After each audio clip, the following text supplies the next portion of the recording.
How to become a master knitter. Hi everyone, Norman here. A couple of days ago I received a very interesting question from Jane on my Patreon account. Hello Norman, may I be so bold to ask you how you accomplished your knitting skills?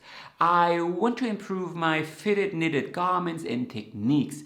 I'm torn whether to take a Knitting Guild certification or take online courses. How do you become a master knitter? Have you too been asking yourself how to get better at knitting? Get this perfect stitch definition, or knit faster or more efficient than everyone else? How to get to this point where you finally knit sweaters that are neither too big or too small? Well, I have some good news and some bad news for you. The good news is I updated my blog and put together a very detailed knitting curriculum for you to celebrate 100,000 subscribers here on YouTube.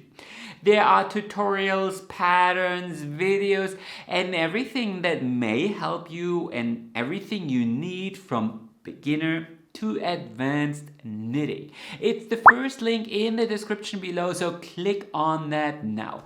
This self-guided knitting resource is entirely for free because I believe you should not charge for basic knitting knowledge, especially as I learned everything for free as well. I never took a course or so.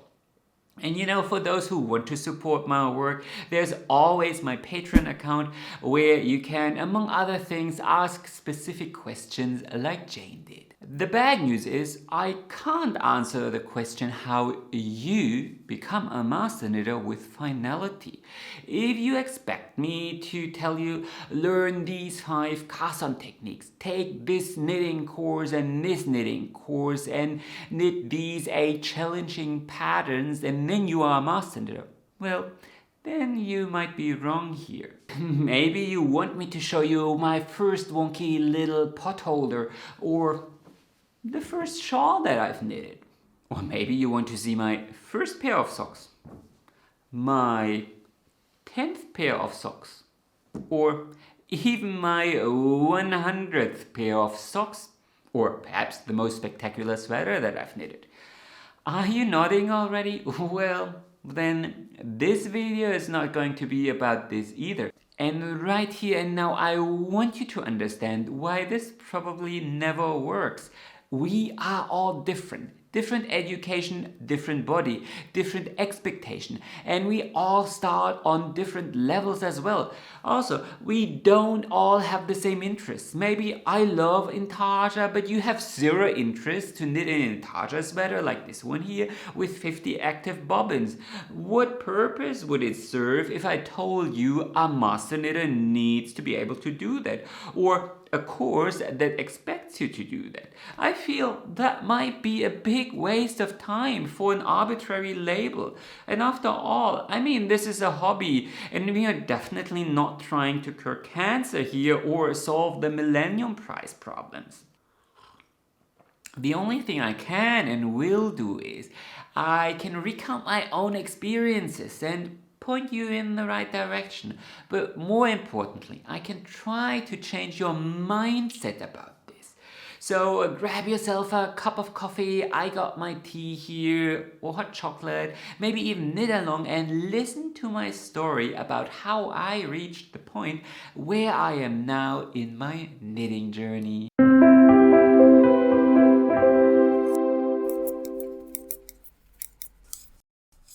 Part 1. Let's take a look at my early youth. So I started knitting at a very young age.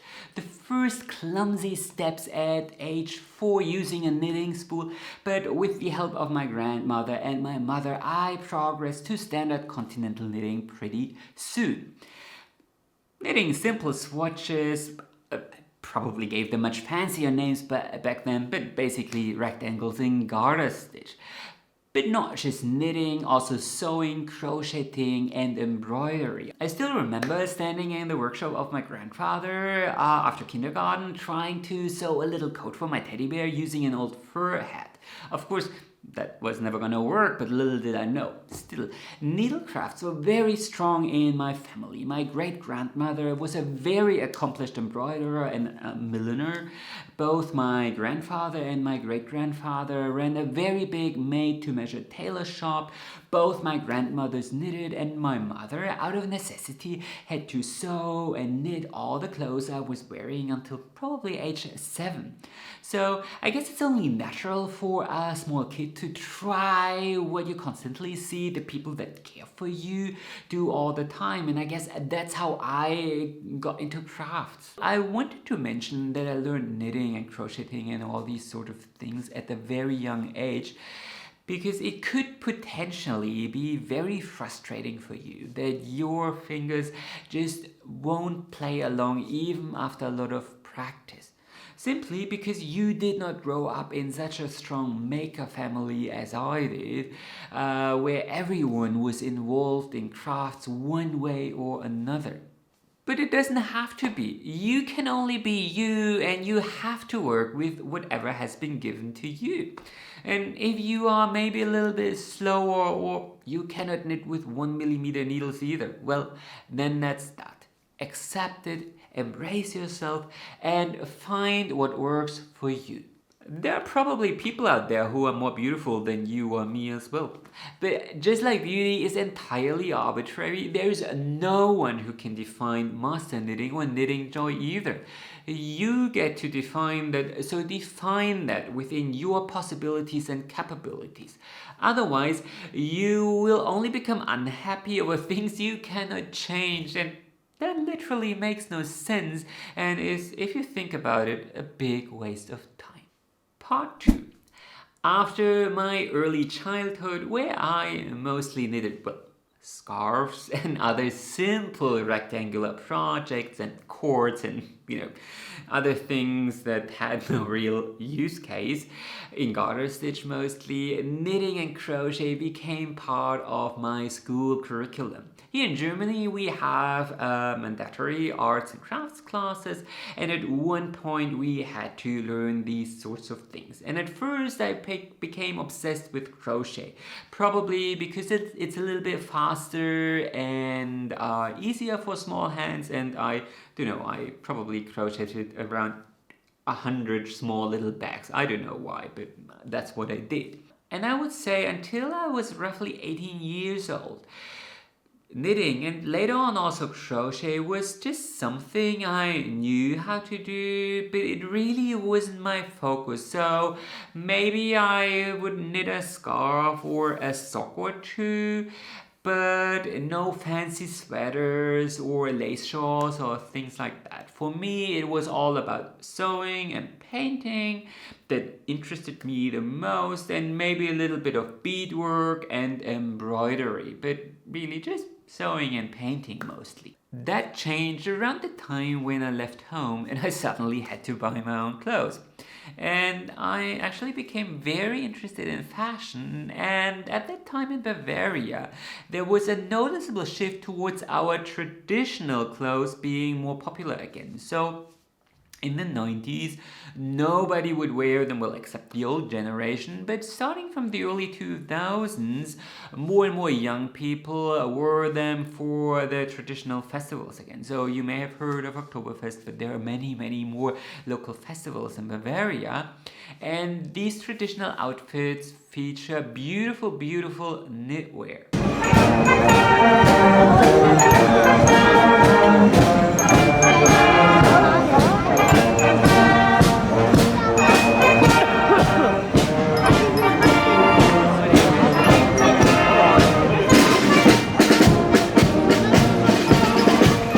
However, the machine knit stuff you could buy at the store looked crude and lacked all the fine little details our traditional clothes are famous for. So, out of necessity, I became interested in knitting again.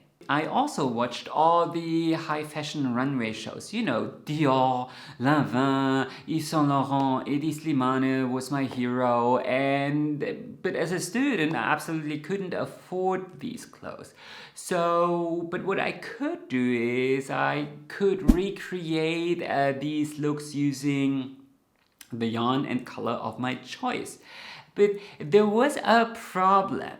I absolutely had no patterns, neither for the high fashion clothes nor for the traditional stuff.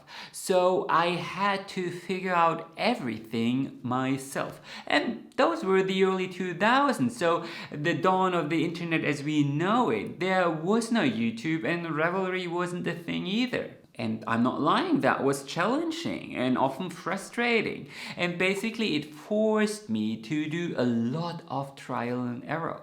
I had to make up a more efficient way to purl because the way I was taught was just not working well for me, and I came up with the method I use now where I push the yarn forward with my middle finger. It's interesting because I know a lot of other knitters invented this technique as well. I also had to learn how to draft patterns, how to decrease in a neater way, and so on. I mean, there were books, but if you have ever tried to learn knitting from one of these old books, you know, grainy black and white schematics, or often just written instructions for the more advanced techniques, then you might know how difficult that can be. So, for example, when I came up with the pattern for these half socks, my first pair, this is the first pair, it turned out way too small. It should have been that size. Of course, it was the classic mistake that I didn't try all my work in progress, and that's why I keep on telling you to do that all the time. But imagine working 80 hours or so. That's how long knitting one of these socks takes on 2mm needles with 150 stitches in the round, only to notice they are too small? Frustrating. I also knitted this extravagant hooded scarf here that's black alpaca yarn, brioche of course. Of course I had to use brioche stitch and a fuzzy black yarn. Well, that was me in my youth. Challenge accepted basically, but I mean it's beautiful, but I noticed it's so warm that I was barely able to wear it like 2 times a year when it was cold enough. So what I'm trying to say here, there was no magical course to knitting fame or something like that. There were many missteps along my journey to become a master knitter, and sometimes I took a wrong turn or two and I had to retrace my steps. But all the time I challenged myself. Let's try that, let's try that, let's knit that, let's knit that. And maybe it was 2 steps forward, 1 step backward. But gradually I made progress. And at one point I kind of understood what I was doing, and I wasn't repeating things anymore. So by the time people like Stephen West published the first very colorful, very new, not old-fashioned anymore, their patterns to Ravelry or other platforms. And everyone in Germany became suddenly interested in knitting shawls, and indie yarn dyers started to become a thing. So it all started, I still remember it started with Wollmeise, but those skeins, these beautiful colorful skeins were so rare, you literally had to open like 20 tabs and constantly refresh 9 a.m. in the morning or something like that. And maybe you were able to secure 1 skein, and then people would sell them for twice the money on eBay and stuff like that. Maybe you still remember that. I was quite uninterested and rather stick to my own patterns, because maybe at least I felt I was already 1 or maybe 2 steps beyond that. So the only advice I can give you for this part of your knitting journey is that change happens slowly and 1 step at a time. And if you keep on challenging yourself, you will be on the right course to become a very accomplished knitter. And if the good Lord is willing, maybe a master knitter one day. It's probably not the secret you want to hear, but maybe what you need to hear. You probably want to hear something like this. take this course and this course, buy these needles because they're much better, and this yarn is the best anyway. Pay $150 along the way and knit these 8 patterns, and then you are a master knitter. But quite honestly, I would say that is rubbish. Sure, there are a lot of people that cater to that desire and sell you a hot promise for $1 or $2. But if you think about it, how could that ever work? I mean, courses can be a good choice if you want to learn a specific skill, like brioche or lace knitting or something like that. But to achieve your final knitting goal, I'm doubtful. How could that ever work? This is between you and your hands. First of all, your body is different than mine. What works for me might not work for you at all. I might tell you that knitting socks on double-pointed knitting needles is faster, neater, and better than using Magic Loop, or worse yet, Magic Loop 2 at a time. But I know for a fact that some of you enjoy exactly that the most. Maybe you love knitting shawls and I hate it. But if we are also different, how could a single course or journey encompass all of that and turn all these raw diamonds into sparkling little master knitters? And even that analogy is flawed because some of you might be raw sapphires or rubies, or maybe even a strong and steadfast granite. I know the internet loves to sum up the complexities of life in a single quote or tell you lovely stories you want to believe, quotes or stories that make you not in agreement, like you are perfect exactly the way you are, all you need to change is the thought that you need to change. But the truth is, the harsh truth is, life is neither fair nor were we all born equal. We are equal before the law, but we were not born equal. And if you ask me, anyone that tells you differently is just lying to you to sell you their ideas or products. What is true, however, is that you only have you. You can't change that. And the only thing that you can do is you can make that work. And that is the very reason why my channel focuses so much on options and ways to make you understand knitting. And in a way, that's the whole point of this video as well. I want you to understand what master knitting actually means for you. And the good news is, you don't have to figure out everything yourself anymore like the generation before you. The internet is such a great resource to research stuff. Use my channel, use my blog. I have tutorials on how to knit faster, better, neater, and so on. And if you subscribe to my Patreon account on the highest tier, you will be able to access special knitting content and tutorials for even more tips and tricks, like how to truly avoid letters, how cast-ons truly work, and so on. But of course, there are other lovely people out there teaching you how to knit. Check them out as well. Diversity makes us strong. So please use all these possibilities and opportunities you have in the knitting community these days. Challenge yourself, one little project at a time. And if something seems a little bit too daunting, like lace, color work, or knitting in the round, don't start with a sweater. Start with something simple and quick to finish, like a bookmark or a pot holder or something like that. Take one little step at a time. It took me 35 years of knitting to arrive at this point here. And there's hopefully another 35 years of learning new things about knitting ahead of me. And I feel that's the beauty about this craft. It can challenge you for a lifetime. How beautiful is that? At the same time, it took me 35 years. That is a long time. You know, it kind of reminds me of those people who want to lose weight or gain muscles and expect to undo a decade full of bad habits using a simple exercise or diet. You typically don't gain 20 pounds in a month.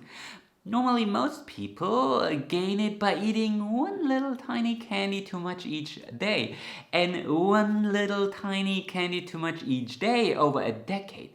That will be those 20 pounds. Just like I can't and won't be able to tell you how to lose those 20 pounds in 2 weeks, I can't tell you how to become a master knitter in 2 months. Simply because probably your body doesn't work like that, or your mind. I certainly had my share of knitting disasters that made me feel like throwing my work in progress against the wall because I was just so frustrated that my fingers wouldn't cooperate.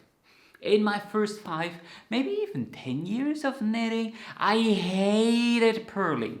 And now I shake my head in wonder whenever someone tells me they knit backwards or learned Norwegian purling just to make it easier for them. And I'm like, what's hard about purling or turning your work around? To me now, it feels like a natural extension of myself. Or I too have knitted that fancy Fair Isle scarf, of course using 3 colors per row, just because I was attracted to the design possibilities and came up with a crazy picture I wanted to put on that scarf, only to notice that it curls beyond redemption. The key here is to understand that these failures too are part of life, and often because you had these failures, later on you will be able to explain something to someone else and what to avoid and what to do. So, and of course always take a break whenever that happens, take a little break. Breathe, compose yourself, and then carry on. Everything else is just wasting time and you'll regret that later on. Know from the very start that it will take a decade, maybe even 2, and not a month to become a master knitter. There will be setbacks, and take one little step at a time. Part 3. Now let's continue with my story for a little bit. The last step on my knitting journey was probably starting this YouTube channel here and my blog.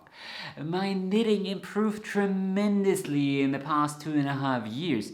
I've knitted so many swatches to understand what is happening, dig through so many books, read so many online articles, experimented, and tried out so many new things. And to be quite honest with you, this was all just one big accident because the pandemic forced me to explore new ways. Nothing of this here was planned. I was happily working in the travel industry and I thought I had a very bright future ahead of me full of adventures. Change happened and I embraced it instead of waiting for the madness to end. And looking back, I pretty much would still be waiting. Now I can already see the comments, yes, Norman, such a great choice, now we have you as a knitting teacher, otherwise that wouldn't be possible. But in a way, of course, that would be a little bit unfair towards me. Still, I would still say it was a great choice because I saw change and embraced it. The world, left and right, the world is changing at such a rapid pace. And if you scroll through the comments on Facebook and other platforms, you can see a lot of people arguing against change, climate change, whatever change. They make a stand, but will it make a difference? No. If you ask me, you're just wasting time. Embrace it, and the sooner you do that, the happier your life will be. But back to my story. I also want to highlight that sometimes I get the impression that some of you think I know everything about knitting. But that's quite honestly very, very far from the truth. A lot of my videos take hours upon hours, this one here, hours upon hours of preparation. And a lot of things were new to me only days before that as well. So take my recent video on German short rows. Of course, I knew how to knit them, but in preparation for that video, I've probably knitted 20 swatches and read and watched another 20 tutorials and books to educate myself, to counter-check and verify my experiences. And then I look at my swatches for, another 2 or 3 hours to understand what is really going on. And only then was I in the position to teach it to you. And I feel if you want to become a master knitter, will also benefit from getting in contact with other knitters and face their problems. You don't need to start a YouTube channel. Actually, I don't recommend it because it is a lot of work and it will keep you from your private knitting. But There are offline and online knitting meetups. Revelry will be a very great place to start, but you can also just, ask fellow knitters in your area, or go to your local yarn shop and ask, are there any knitting meetups in the area? And be bold, don't be shy, and nobody will ever rip off your head just because you ask them if there's a local knitting meetup. Trust me. And if you go there, and nobody will judge you either. Us knitters are typically a very, very understanding lot. And at these knitting meetups, try to find solutions for your problems together. And that exchange will probably be the last step in your knitting journey. It will really help you to bring your skill to the next level. At least it was for me, because you will notice that you cannot explain something with confidence if you don't truly understand it. And likewise, you as a listener will instantly notice if a teacher just repeat something they heard themselves, or if they truly understand it. And that process will also force you to re-examine your knitting. It will also make you take a look at old habits and re-evaluate them. Not all old habits are bad, but some of them are. And of course, new people also means new ideas. For example, some of you might not knit as well as I do, but I can assure you that I've learned so much through comments from people who may have only been knitting for a month or two. A beginner with a fresh set of eyes who challenges old habits and ideas can inspire you too. And I'm very, very, very grateful for this opportunity. And if you foster your knitting tribe, then you can definitely benefit from such an interaction as well. Even though it will be a little bit smaller, but maybe it will be a little bit more intense. Still, I also want you to know that I don't see myself as the best knitter on this planet. In fact, before I started this YouTube channel, I always thought I was a bad teacher. And in fact, it happens daily that I suffer from what today people would call imposter syndrome. You see the fabulous project of someone else and go like, my knitting is not even half as good. And that happens to me as well. Now, mind you, I am able to overcome that and tell myself, well, I might feel. I want to stress that fear. I might not feel as good as they are. But at the same time, I do get a lot of positive feedback here, and I definitely seem to be able to add value. And even after all these 35 years, knitting still brings me joy. And that joy and that value isn't diminished in any way just because someone is better. So I want to close this video with a very, very powerful analogy. First of all, they say there's always a bigger fish in the pond, and that is true for knitting as well. There probably will always be someone who knits better than you or knits a specific project better than you. Simply because they have been doing it for longer or have more time to knit each day because they don't have to care for their 3 children, 2 in their teens and the one you married 20 years ago. And even if that's not the case, there may still be someone who is either faster or neither or more efficient. But does this mean your knitting is worthless? No, it brings you joy. How could this ever be worthless? But this is only the first part. So I am all about equality. But there's no denying that there is a stark physical contrast between the two sexes. For example, men can run faster than women. At the same time, if you ever watched the Olympics, you might know that Florence Griffith Joyner set the record for the 100-meter sprint in 1988 at 10.4.9 seconds. Does the evidence suggest that men in general can run faster than women? Yes. Could I ever run that fast? No, not even half as fast. And I think that is a very, very powerful thought. You may be handicapped by birth. It may be your body. It may be the country you were born in. It may be the community you were born in, or the kind of wealth or time your parents were able to pour into your education. Maybe there wasn't even a family. But that doesn't mean you cannot overcome that and become better than those who were more lucky or simply born in a different body. If you take one step at a time. I wasn't born a master knitter either. And to share, that quite private detail here, for the longest time, society had to offer quite some prejudice when it comes to anyone knitting who is not a granny sitting in her rocking chair. I once took an advanced management training for my last job. It lasted a week. It was very, very intense and good. All people in management, in top management positions with high incomes and very interesting careers, educated. And one of the participants said during one of the interview sessions, Norman, the way you are constantly knitting, one could almost think you were gay. And mind you, that was 5 years ago, not 30. These kind of medieval prejudices always leave me speechless. Sadly, I'm one of those people who comes up with a witty remark 20 minutes after the conversation. Luckily, it also doesn't bother me at all.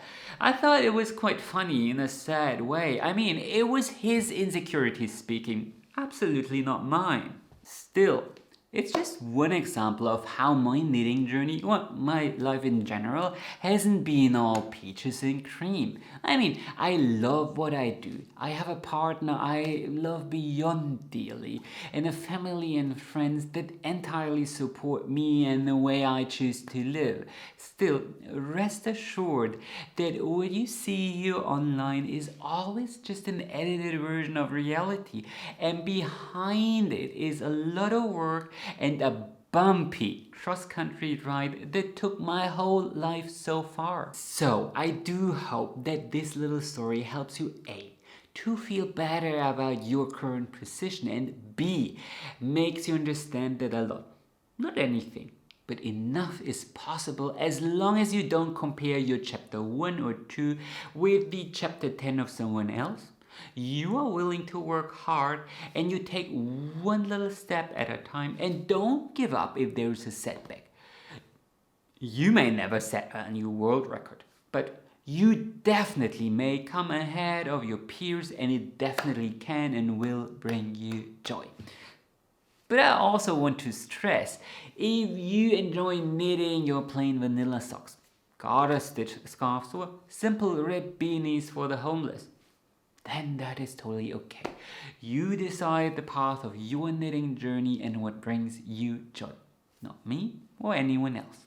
Anyway, make sure to browse through my video library or my blog if you want to challenge yourself and learn a new skill. One little project, or maybe just a little swatch at a time.